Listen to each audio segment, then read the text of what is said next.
Before you die, what do you want people to know about the death penalty? I want people to know that the people on death row are not the monsters that the public or the justice system portrays. As our executive director, Esther Brown, always says, you have to know the story behind the story. October 23, 2025, Atmore, Alabama. Inside Holman Correctional Facility, one man prepares to die, not by injection, but by nitrogen gas. Anthony Todd Boyd. He says he didn't kill anyone. The state says otherwise. Before the headlines, before the courtroom, before the death row cell, there was Anthony. To his family, he wasn't a monster or a headline. He was the big brother who showed up, the one who coached his little brother in basketball, helped with homework, took the kids to the movies and to Six Flags. He wasn't a rebel. He wasn't a fighter. He was the one who kept the house together when things fell apart. If you could only know him, you would know he is not a bad person. And if anything happened, it was not his will, his fault, or anything. So please, he didn't kill nobody. He did not. Please, can't somebody have compassion and not do this to him? But how does a young man from Anniston, a big brother, a mentor, end up on Alabama's death row? To understand how Anthony Todd Boyd became the man waiting to die by nitrogen gas, we need to go back to the fire, the fear, and the story behind the story. Alabama, 1993.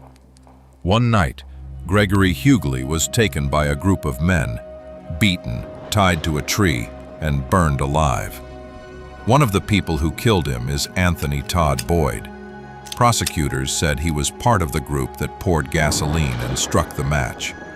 The motive was painfully small, a $200 cocaine debt. Huguley had bought drugs from Boyd's associates and failed to pay. On July 31, 1993, Boyd, along with Sean Ingram, Marcel Ackles, and Quinte Cox, drove through Anniston in a blue van searching for him. When they found Huguley, known on the streets as New York, they forced him inside at gunpoint, drove to a baseball field in Munford, and taped his hands, feet, and mouth with duct tape. They tied him to a park bench and doused him with gasoline. Witnesses later said Huguley begged for his life. "Please don't kill me. I'll get your money." But they lit the fire anyway. As flames spread, the men stood watching for nearly 15 minutes. Huguley rolled off the bench, still alive, until the fire consumed him. The group then drove back to Anniston, stopping for cigarettes on the way, and joked about what they'd done. You're watching Case Reconstructed. Stay with us, because the truth about this case is more complicated and more human than it first appears. On the afternoon of August 1st, 1993, a call came into the Talladega County Sheriff's Department. Officers were asked to check the ball fields in Munford, Alabama.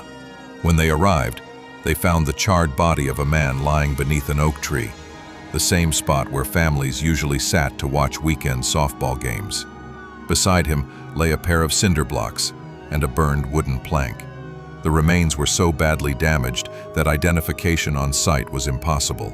During the autopsy, the state medical examiner severed one of the hands, just to take the fingerprints. The victim had a name, Gregory Huguley. Maurice Boyd still remembers that day. He was in 3rd grade when he came home from school and found his mother at the counter, desperate, calling out for his brother Anthony. Sheriff's deputies had already been by asking questions. Mom begged Anthony not to go, but he'd just come back from walking their Rottweiler, Secret, and said calmly, "It's okay. I have nothing to hide." That was the last time he was home. Decades later, Maurice saw the news. Alabama had set his brother's execution date, October 23rd. He says it still feels unreal.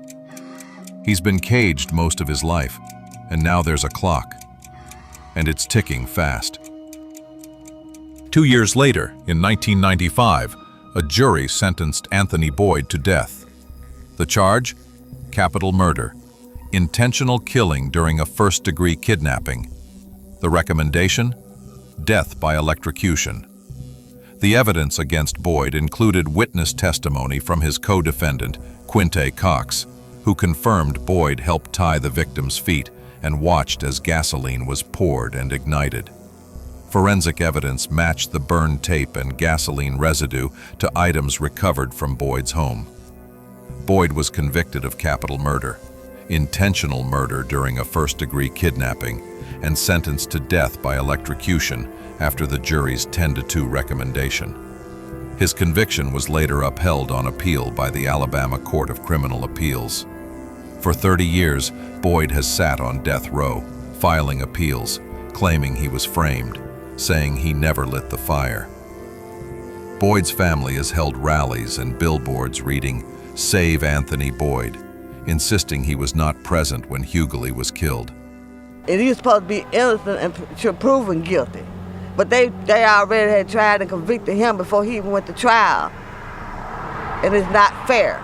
And something needs to be done about it, because it could not just my son, it could be your son, your brother, your sister, your cousin, your uncle, whatever it is for women too that's being executed. And y'all need to step up and fight for them just like we're fighting for Anthony. In a phone call from Holman Correctional Facility, Boyd told supporters, "I didn't kill anybody. I didn't participate in any killing." Now, Alabama has chosen a new way to kill him. Nitrogen hypoxia, replacing the air with pure nitrogen, suffocating the body while the mind remains conscious. Critics call it an experiment, a human lab test for execution. Boyd calls it terror. In court filings, he wrote, "I'd take a bullet, a rope, anything but this. This method makes fear itself a weapon." His attorneys argue that the state's nitrogen protocol is unconstitutional, pointing to the January 2024 execution of Kenneth Eugene Smith, where witnesses describe Smith convulsing and gasping for minutes before death. Now, on October 23, 2025, Anthony Todd Boyd is scheduled to become the second person ever executed by nitrogen gas. He still maintains his innocence. "They can take my breath," he said, "but not my truth." As Alabama prepares the gas chamber, one question lingers. Is this justice, or just another fire without flames? I know that oftentimes Alabama likes to get used to executing people, but we're here today because we're not going to let Alabama get used to executing Anthony Boyd. Nitrogen hypoxia simply deprives the body of what it needs most: oxygen. The air is replaced with pure nitrogen. It has hardly been tested on humans and is still considered experimental. The gas itself is harmless, colorless, odorless, but it forces every trace of oxygen out of the lungs. At first, the body doesn't understand what's happening. There's no burning in the throat, no panic. Breathing feels normal, until it doesn't. Within seconds, the oxygen level in the blood drops. The brain remains conscious just long enough to feel confusion. Muscles twitch, the heartbeat races, and then everything stops. They call it a clean death, but experts say no one really knows how painless it is because no one has ever come back to tell. So what would you call it? Justice or science gone too far? Tell us what you think in the comments below. If this story makes you think twice about justice, like, comment, and subscribe, so we can keep bringing you the stories that others try to silence.